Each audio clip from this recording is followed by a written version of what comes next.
caso de Timothy Brown abrió la esperanza de que el VIH se puede curar. Desde entonces, investigamos los mecanismos que hicieron esto posible para poder reproducirlos en un mayor número de pacientes.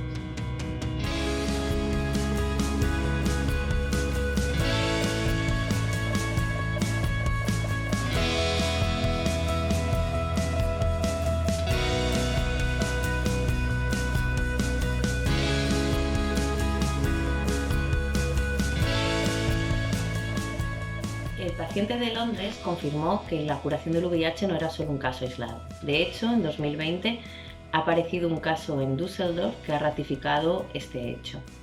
Aún así, el trasplante de células madre es un método muy agresivo y que solo puede ser aplicado a personas que tengan, además de VIH, una enfermedad hematológica que lo requiera.